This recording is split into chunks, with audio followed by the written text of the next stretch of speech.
Greetings to all our live webinar listeners, colleagues, and partners in COVID-19 response. Mabuhay and welcome to RATM BRMO Biosafety Exchange webinar series.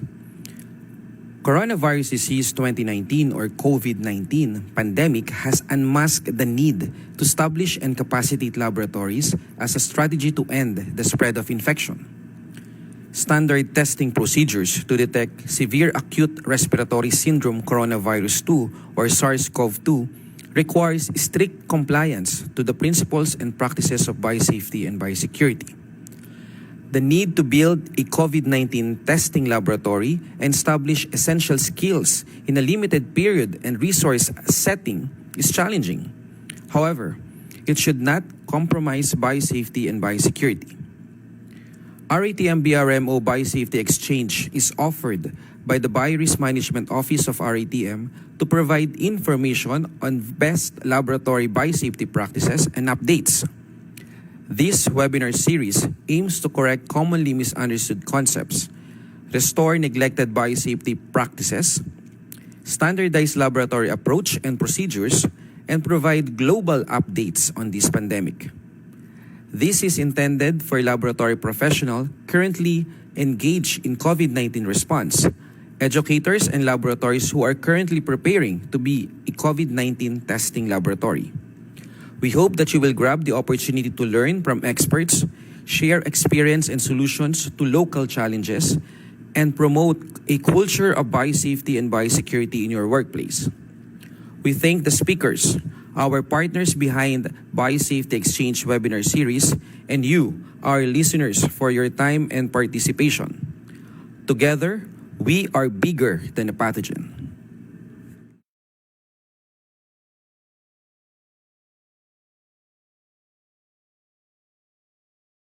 And welcome to Biosafety Exchange. I am Plebeian Medina, head of the Biorisk Management Office of RATM. Thank you for being with us this sunny Saturday afternoon. Today, we have invited local and international experts and authorities in the field of biosafety and biosecurity. We have prepared 3 sessions for today. The topics, schedules, and speakers are now displayed on your screen. Each speaker will be providing at least 20 minutes of lecture presentation. It will be followed by discussion of the question stream via Facebook Live using BRMO Facebook page. We encourage all our listeners to participate by sharing the BRMO Facebook page to all your friends and colleagues who are interested, and especially to those who are in need of this information. Keep on sending questions and comments. The questions you raise may be a life-saving information that is needed by many, so please ask questions. And finally, do not forget to like and share session 5 of this webinar series. We intend to reach more audience, so we will share common understanding on biosafety and biosecurity in this challenging time. So please share.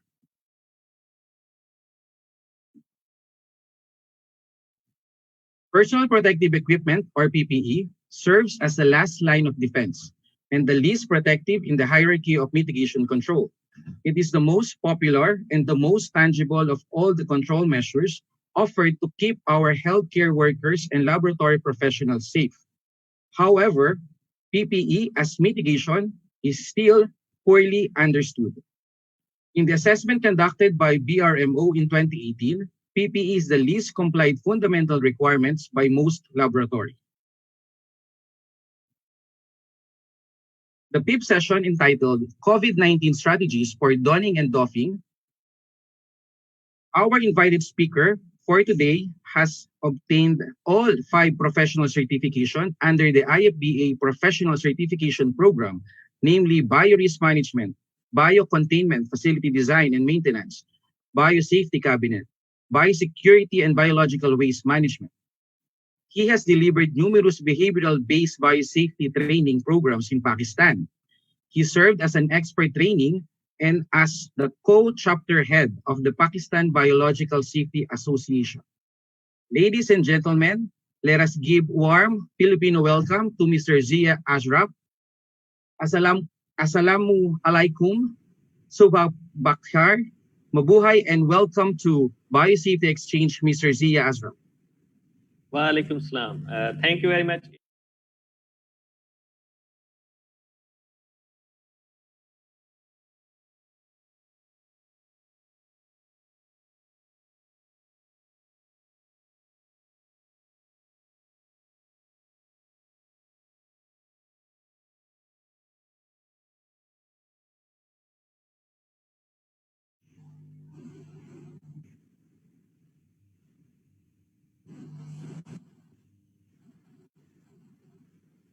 Okay, sure.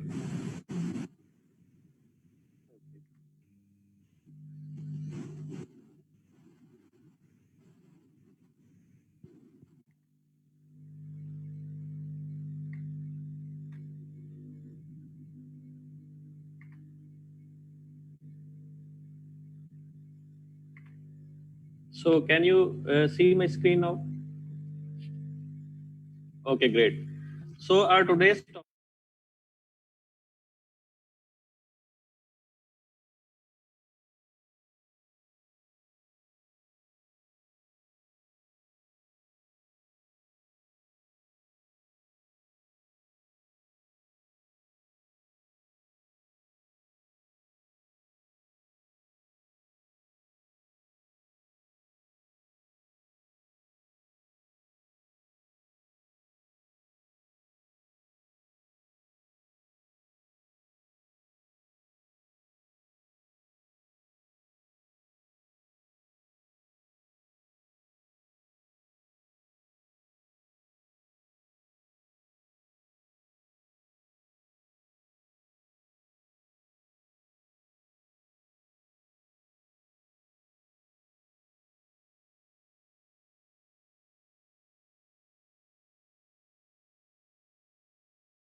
I think we should carry on with what we know, and even whenever we are sad and whenever we don't know, we are confused what to do, when to do. So you always put your hand or your eye and say to yourself that this is what I know, and rest is what God knows.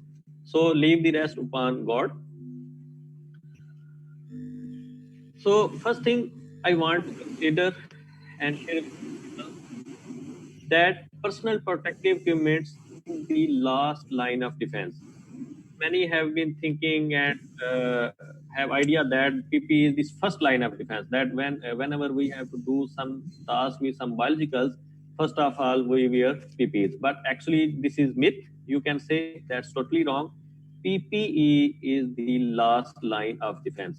When, for example, in an army scenario, we have our frontline soldiers, we have our tanks, our aeroplanes, and then in the last we have our vest, bulletproof vest. Bulletproof vest is the last line of defense when everything other gets failed. So PP is the like bulletproof vest.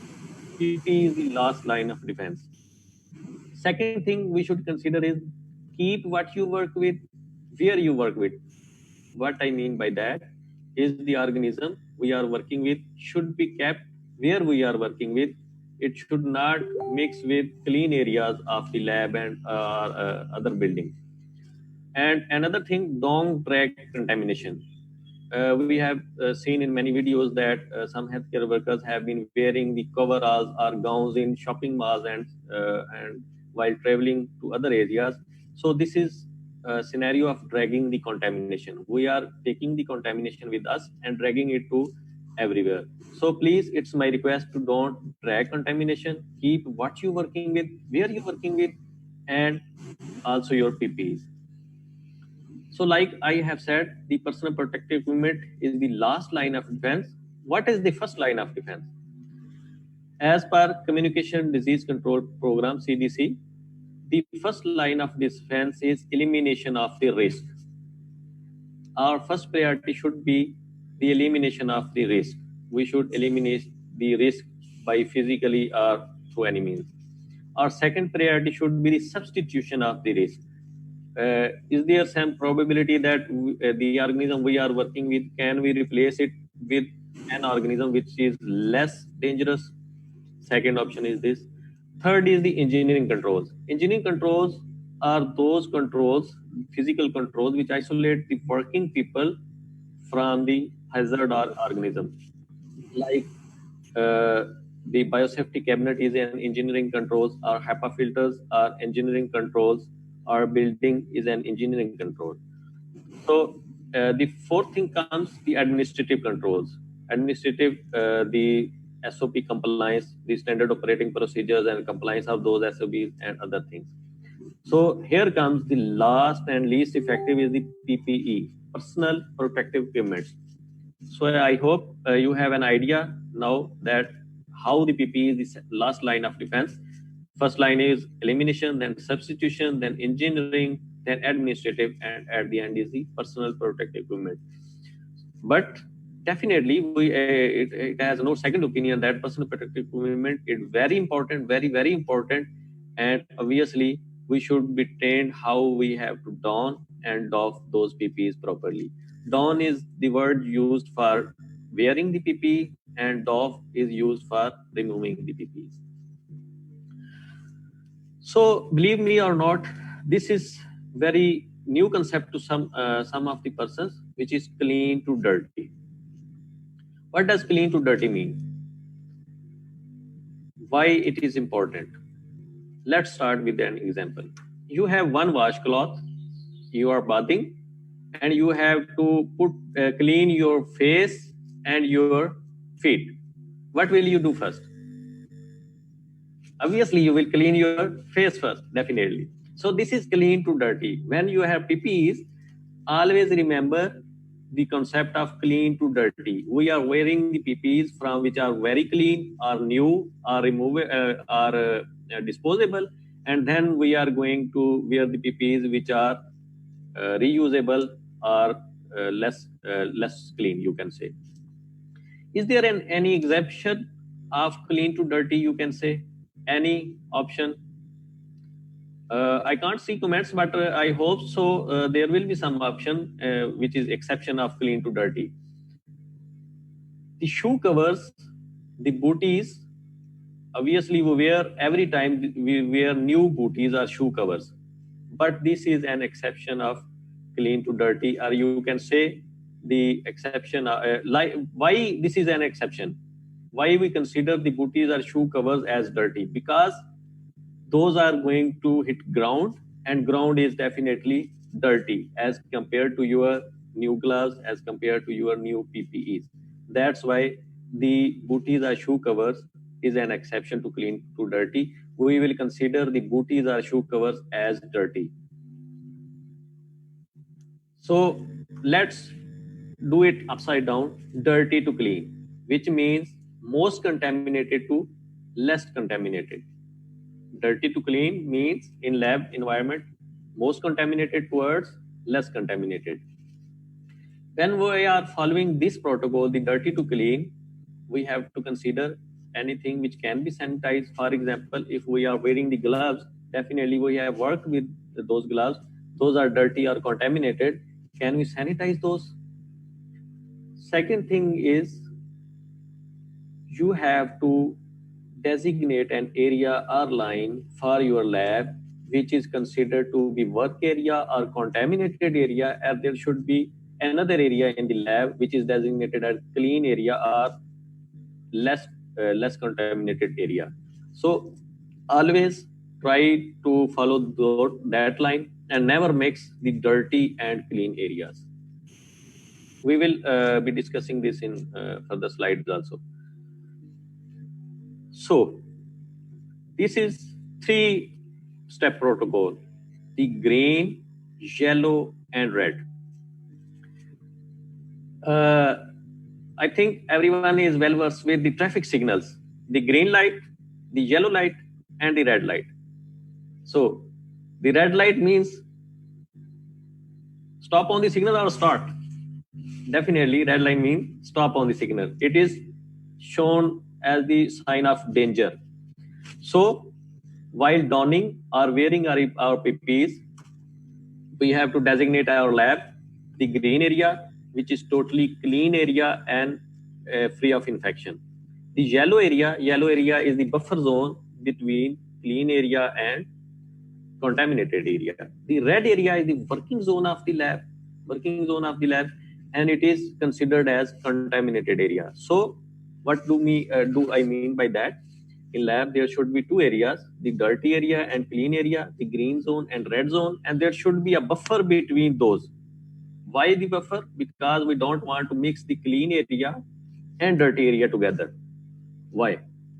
When the dirty area mixes with clean area, the contamination will be dragged towards clean area. So that's why there should be a buffer zone, a yellow zone, so that we don't mix the dirty or contaminated area with clean area, and we don't spoil or contaminate our clean area. So while doffing, we have to consider this, and while donning, we have to consider this also. We will explain this in further slides. So hurry up, wake up. We have to play a game. Like we are playing the games, online games, as of today, staying at home. So this is the game and stage number 1 of the game. We have 4 things: the gloves, the goggles. The gloves are new. The goggles are reusable. Goggles, you can say the eye protection. And third is booties or shoe cover. And number 4 is the face mask, reusable. So as we have discussed in previous slides, while donning, we have to maintain clean to dirty, and while doffing, dirty to clean. What should be the sequence of those personal protective equipment for wearing, for donning? What should be the sequence of those?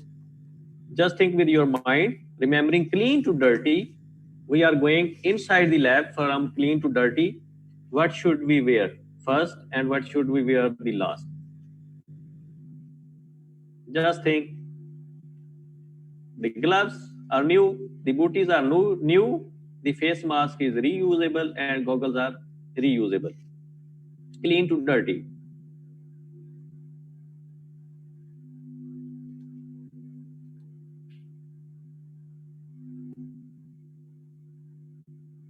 Okay, very good, very good.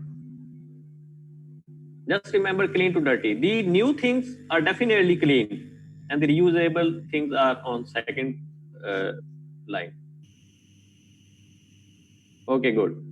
So without wasting time, I would say this is the answer of the stage 1. First of all, we will wear the gloves. Gloves are new, not reusable, but disposable gloves. So first of all, we will wear the gloves. At second point, we will wear the face mask.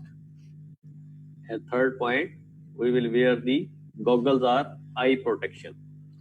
At fourth point, we will wear the booties. Let me show you what do I mean by booties. This is the shoe cover. Shoe cover. This is called as booty. And this is face mask. So first of all, considering clean to dirty, first of all, we will wear the gloves. On second point, we will wear the face mask. On third, we will wear the goggles. And fourth is booties. Booties is an exception because booties are new, but we are putting our foot on the ground. That's why we will consider the booties at last point. So great. We are done with the first stage.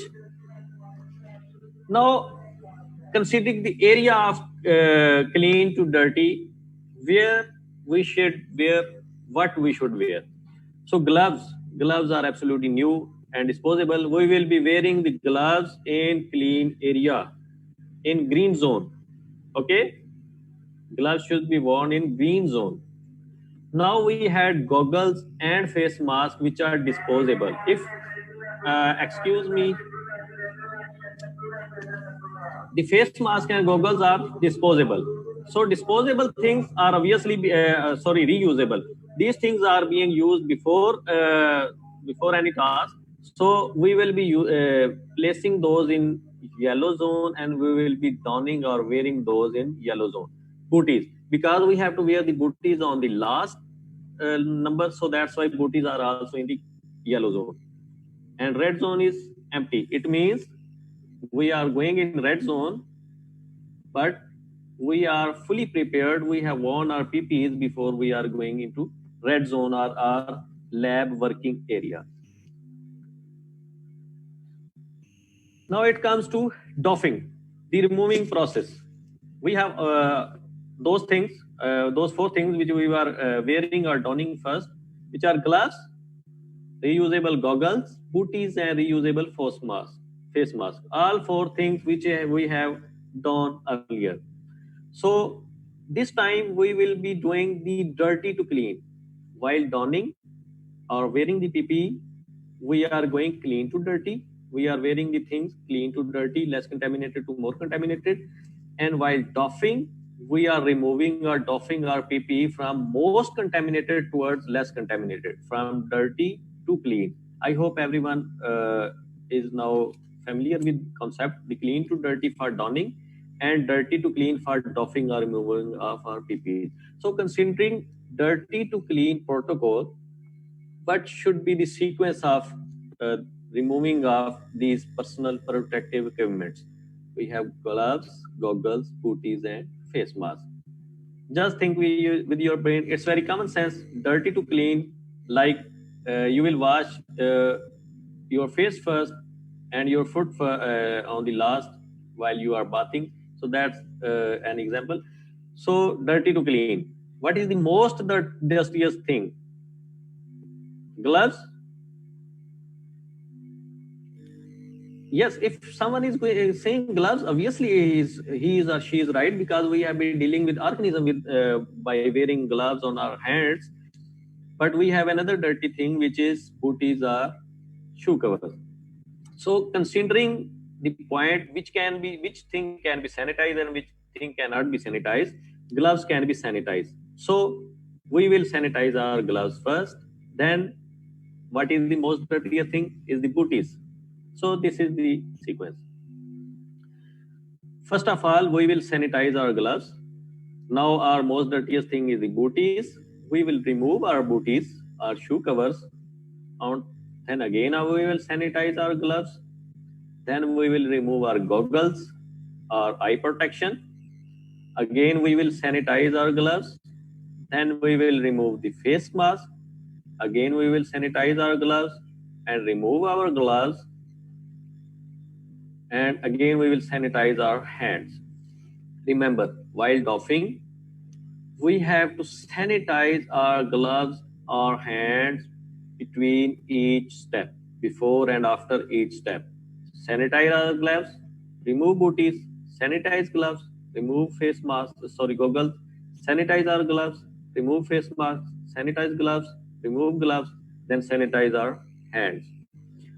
This will limit our infection to touching while we are removing our face mask. Sanitizing our glove will limit the infection and will not go towards our mask. So while doffing, we have to consider the dirty to clean from red to green area. Booty is the most contaminated. We will be doffing the booties in the red zone at the end of the red zone. Like you can say there is a line, the red zone, here is the red zone, here is the yellow zone. We will be standing here. We will remove our one booty and put our foot on yellow zone. Good. Then we will remove the other booty from the other foot which is on the red line behind the yellow zone. We will remove those booties, and then after removing the booty, where we will place our foot, we will place our foot in the yellow zone. While we are wearing booties, we are here, the line between red and yellow zone. While removing first booty, we will place our first foot in yellow zone, second booty, and place our second foot in the yellow zone. Why? If we remove our booty or shoe cover and place the foot in the red zone, what will happen? Definitely we will be contaminated our shoes, we will be contaminating our feet. So what is the purpose of wearing those PPEs if we have to contaminate it? We have to remove the booties in red zone but place our foot after removing in yellow zone. Make it clear. We don't have to drag the contamination or infect or contaminate our shoes. The second most important is the face mask, which is reusable, and goggles. We will place, because we have to wear those again, because we have mentioned that these things are reusable. If reusable, we will doff those PPEs in yellow zone, and at the end we will doff gloves and decontaminate our hands, and we will move to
Technology glitches.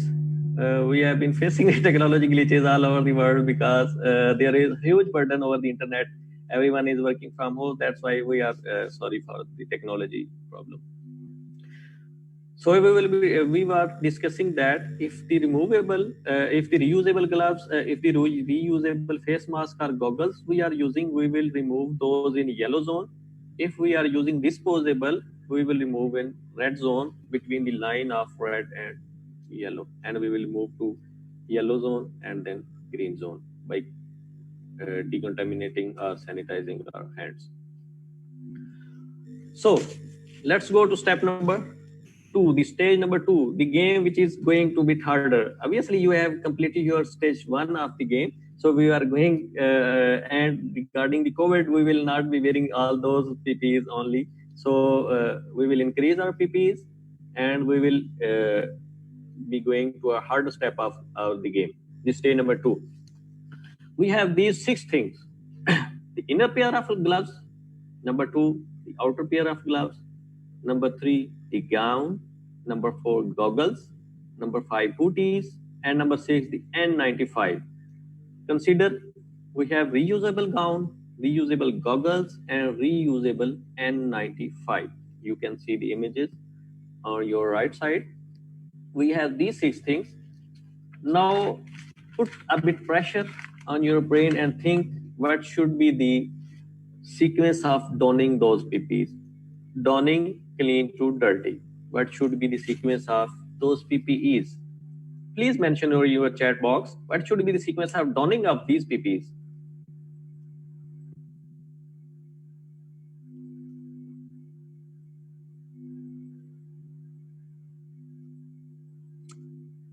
Very good.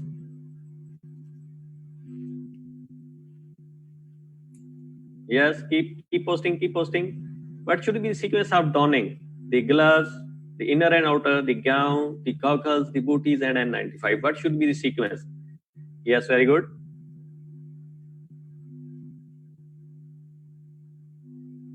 Consider clean to dirty. Okay. This should be the sequence. The number 1 is inner or first pair of gloves. You can call it inner pair of glove or you can call it the first pair of gloves. So first of all, we will don the inner pair of gloves. On second point, we will wear the N95 reusable and we will wear the goggles. Look, the N95 and goggles both are reusable. Why we are wearing the N95 before and goggles after? The reason is when we wear the mask, we have our laces are air loop and then the goggles. If we wear the goggles first, then this air loop will cause some problem with this goggles. That's why first of all we are wearing the mask, and on second number we are donning our goggles. Then we will be wearing our gown, which is reusable. Then because we are considering clean to dirty, obviously our goggles or face mask will be less contaminated as compared to our overall. That's why this is the sequence: N95 goggles and gowns, and at the end we will wear our outer pair of gloves and obviously the booties. This is the sequence of donning the PPEs: inner pair of gloves, N95, goggles, gown, gloves, and our booties. This will be the sequence of donning our PPEs considering clean to dirty. Where should we wear these PPEs? The green, yellow, and red. What is meant by red? Just go. No. Red means stop. We have to wear our PPEs before going towards red. So we will be wearing the inner pair of gloves in green zone, then N95 goggles, gown in yellow zone, then this second pair of gloves or outer pair of gloves, and then the booties, and we will move toward our work area of the lab. So why good? Another question, another game, another stage of the game. It is stage 2 for doffing of PPEs. The PPEs we have worn earlier how we have to doff those PPs. What should be the sequence? Sequence is very important. If we doff our clean PPs first and doff our dirty PPs on the last, we will contaminate our clean hands or other clean costume. That's why we will remove our dirty equipment first and from most dirty to less dirty, most contaminated to less contaminated. We follow this regime or protocol. So we have all those 6 things: inner pair of gloves, outer pair of gloves, the reusable gown, goggles, booties, and N95 reusable. So what should be the sequence? You can mention in chat box what should be the sequence of doffing. Consider dirty to clean, dirty to clean. We are doffing our PPEs now.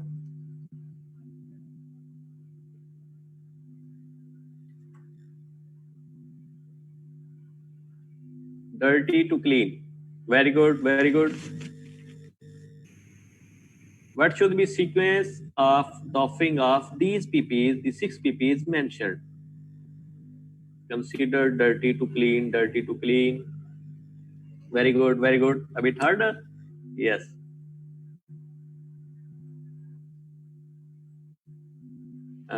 Very good, very good.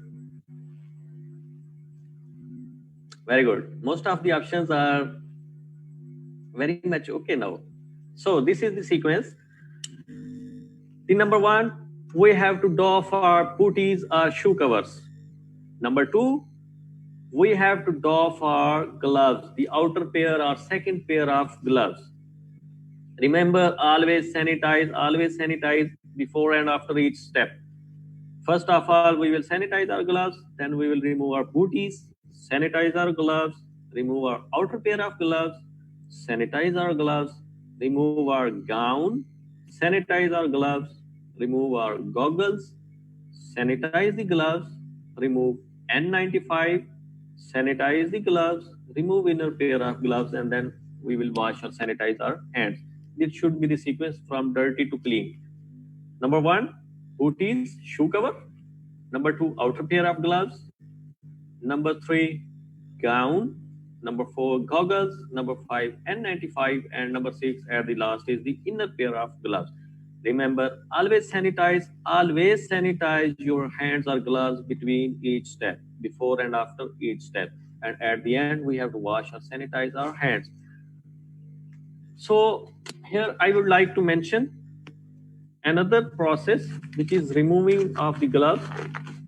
How we can safely remove our glove. This is the beaking method I will be telling you. This is developed by Sean Kaufman, which have been working with CDC. So we have our gloves. Step number 1, make an L. Please repeat with me. It will be very good for you too. Make an L. L with your left hand. It should be visible like L to you. So pinch your other glove with this L. Done. Now put your finger, middle finger, make a beak, and make a beak like this one. Now this is the contaminated area of the glove, and this is the clean area of the glove, the inside of the glove. Okay? We will be removing this glove by this clean area of glove because we are touching our arm. So by beak, we will push the glove while our hand is behind the glove. This is clean glove, and here we have palm. By this way, we will remove our clean. Okay, good. This was the first removal of glove. Now this is second glove. We have beak. We will do like this. We will open our hand and it will be like this. And then we will, because this is the clean inside of glove, we will put the finger and remove the glove like this. Using this method, the beaking method, we will limit our contamination and we will make our hands very safe. We have been training many individuals, the healthcare and doctors and nurses at Pakistan. And first of all, we used to ask them how you remove your gloves. We put the glow germ on their hands, on their gloves, and they remove gloves by following their protocol. And after that, we watch in UV that there is contamination everywhere. We have germs in the hair and cuticles. So by following this method, we can avoid our contamination. This is the baking method of gloves removal. So we are done with the stage number 2, where we should remove those gloves. The booties and outer pair of gloves, which we are going to discard, should be removed in red zone. In the line, this is yellow zone, this is red zone. Here we should remove those and move our foot towards yellow zone. So then we will remove our gown and goggles in yellow zone and inner pair of gloves, decontaminate our hands or wash our hands if we will move out of the labs. So, ladies and gentlemen, only the provision or having the PPEs does not ensure that you are being or you are staying protected. The process really matters. The process of donning, the process of doffing the PPEs really matters. If we follow the SOP, if we follow the process, we will stay safe. Otherwise, it's just misuse of resources, just a waste of resources if we don't follow the process. So for donning, it's clean to dirty. For doffing, it's dirty to clean. Donning, less contaminated to more contaminated. For doffing, it's more contaminated towards less contaminated. Always follow the green, yellow, and red zones. Never mix the green and red. There should be buffer between those. The yellow zone, green should be not contaminated. The red is the contaminated or work area of the lab, and yellow is the work zone. Always follow the process. Always follow the place. Always keep what you're working with where you're working with. So in the end, I will like to thank RITM and BRMO office for giving me the opportunity to serve the healthcare professionals. And thank you everyone. Thank you very much for attending the session, for your time and commitment. Any questions? Ian, Okay. over to you. Thank you very much, Mr. Zia. That was a very informative lecture. And I think educators like us in RATM are actually very interested on the way you are going to teach PPE donning and doffing. So thank you very much. So we have randomly selected questions from our live audience. And the first question was raised by Miss Charina Villanueva Lotilia. How many layers of gown should we be using in swabbing and blood extraction to COVID suspect positive patient? Sorry, let me repeat that again. How many layers of gown should we be using in swabbing and blood extraction to COVID suspects and COVID positive patients? Okay, we should use argon which is not permeable to liquids, impermeable to liquids. Like if we are using the reusable, the new one, the disposable gown, the polythene made of polythene, it's good because the virus. Obviously, we are dealing with virus inside a biosafety cabinet. We are just preventing our wearing our gown to prevent the splashes on our body. So it should be not permeable to fluids or liquids. That's it. If we are dealing with the blood samples of the patients of COVID-19. Let me clear again the answer. How many layers? Are we going to have one layer or another layer of gowns or PPE for that? Okay. We can go with one layer gown if we are dealing with the blood sample of COVID-19 patients inside a biosafety cabinet, because we are not directly dealing with the aerosols of the patients. We are not doing intubation. If we are just dealing with the blood of COVID-19 patient in a biosafety cabinet, one layer is enough if it is impermeable to fluids. Same's true with collection with the patient. No, Only one. Okay. no. For collection of the patient, because we are directly dealing with aerosols, we have to be more protective because this virus transmit through aerosols. We will be more cautious, and obviously we will follow the gone, which is impermeable from outside and absorbent from inside. So at least 2 layers, but recommended is three layers. If we are directly dealing with the patient and doing intubation and some nasopharyngeal sampling. I think for that we have the Infection Prevention and Control Committee who can give us a better recommendation when we are collecting a patient and when we are having interaction with our patient. So Yes. for the next question is actually raised by Elizabeth Ramos. How can we clean the face mask to make it reusable? This is pertaining to actually also to N95. Can we reuse it and how can we do it? Currently, in many areas of the world, the research is going on how to reuse our N95 because we are facing the lack of N95. So they are doing many type of things like the UV decontamination, the decontamination using high heat, dry heat, the decontamination using autoclaves, the decontamination using vinyl, hydrogen peroxide, etc.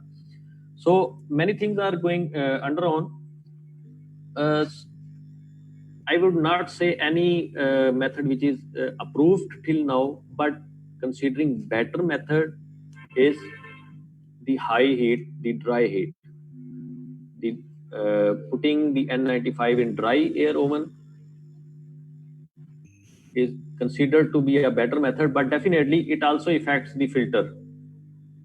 We can reuse the N95, but proper decontamination, which is shown to be 100% efficacious, is not proven yet. Some are doing the microwave, some are doing the dry heat, some are just putting the UV on inside and outside, some are doing the combination. And another method, which I would say, because as per research, the virus sustains on surface for maximum 3 days. So we should use 4 masks. We should label the 4 masks 1, 2, 3, 4. The first mask on first day, second mask on second day, third mask on third day. So on fourth day we will use the fourth mask, and on fifth day we will use the first mask. It definitely virus will be, I think, denatured because it is RNA, lipid enveloped virus. We can use the 4 mask regime, and also we will decontaminate it with UV from inside and from outside. This is the protocol I think we can use, but it's not very much proven yet.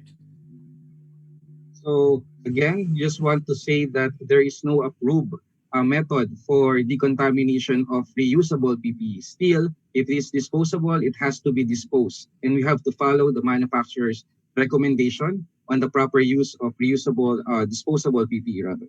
Okay. Yes. Another question is from Onchi Bernabe. What are the criteria establishing green, yellow, and red zones? Quinche, this is depending upon your work practices, upon your facility, upon your and upon what you are doing with and where you are doing with. Like the biosafety cabinet is supposed to be placed at the end of the lab, which is considered as the most contaminated part, so that the air is expelled out from the biosafety cabinet.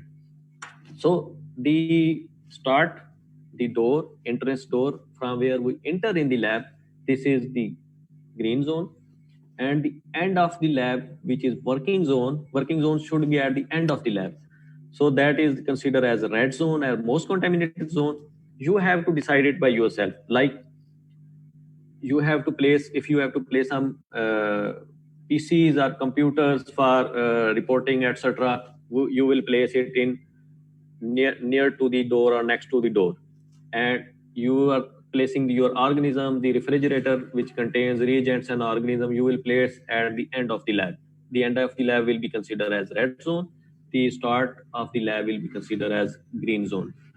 So you can designate it by yourself by placing your things The most contaminated things are expected to be contaminated things at the end of the lab, and the less contaminated things at the start of the lab, and you can designate, you can just put your tape over the floor and designate your areas as green and yellow and red zone.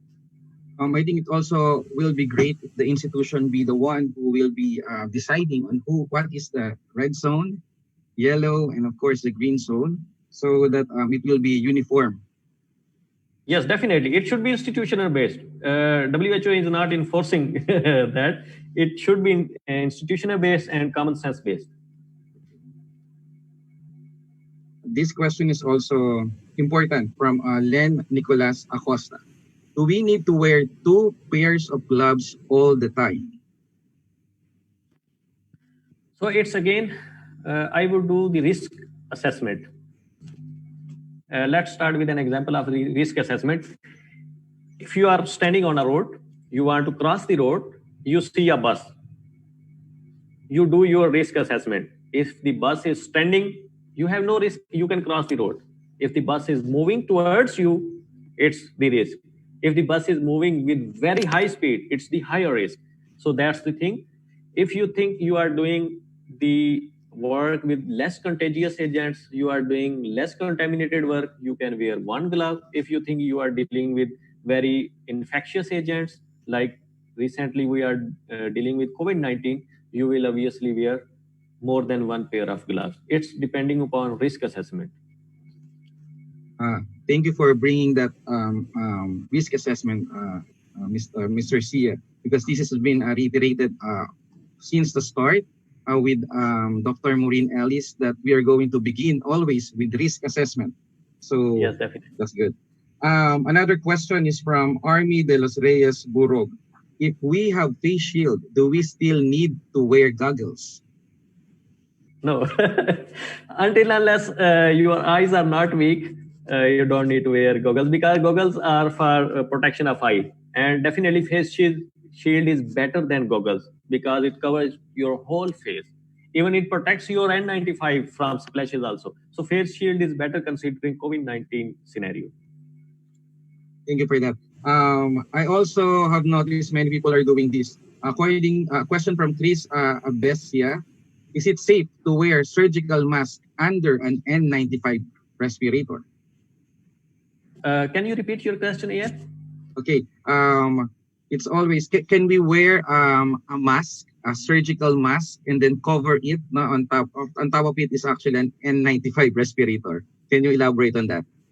Some people are actually practicing it. Okay.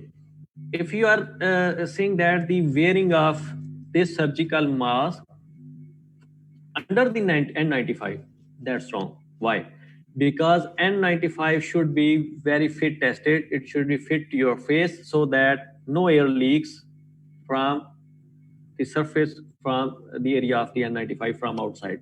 So wearing the surgical mask under N95 is not recommended, but wearing the surgical mask over N95, before you wear the N95, over that you can wear surgical mask.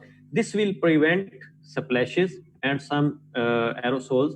This will prevent, so that your N95 will not be physically damaged.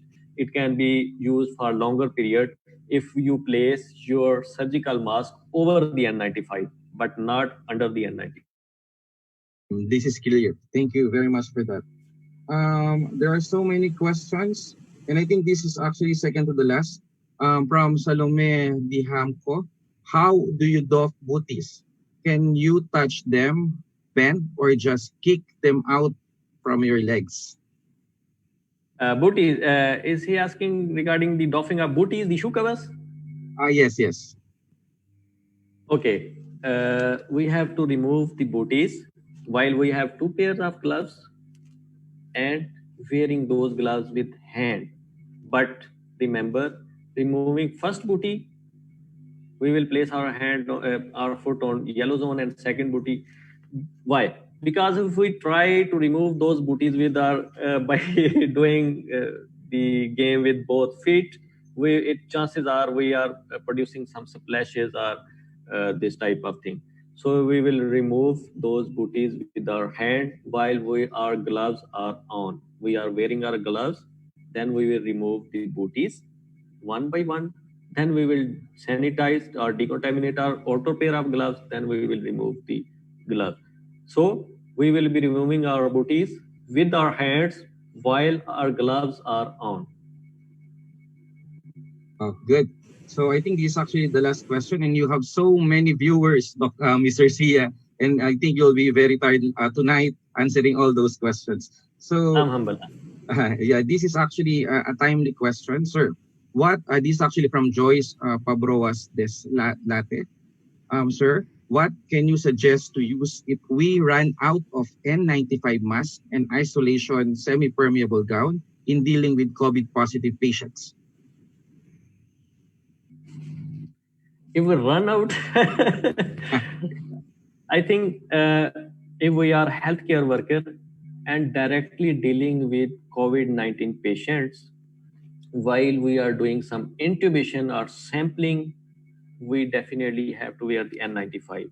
We can reuse the N95, we can decontaminate the N95, but we have to wear the N95.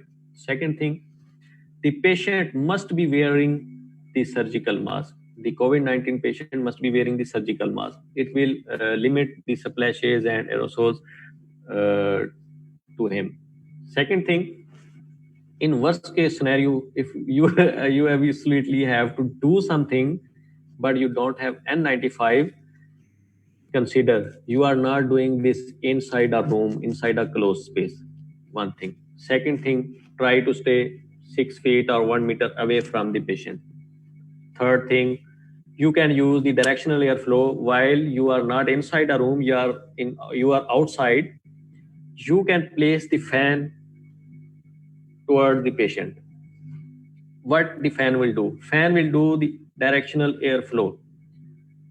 The aerosols coming out of the patient, the fan will push those aerosols away from the patient, away from you. For example, you are staying here, next is the patient, here should be the fan, and towards the patient. The fan will push the aerosols away from the patient, away from you. This can limit the effect. Thank you very much for those tips, Mr. Sia. And I wish we have the whole day to answer these questions live, but we have to move on. So I think any final message, Mr. Sia, for all our live audiences? So first of all, I'm very grateful to all healthcare workers who are risking their lives to save the humanity.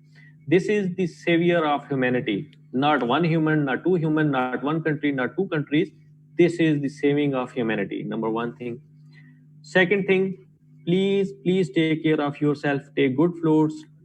Take care of your health and your kids, and also follow the green to yellow for donning, yellow to green for doffing, and consider the area where you are working with. Leave the things what you are working with where you are working with.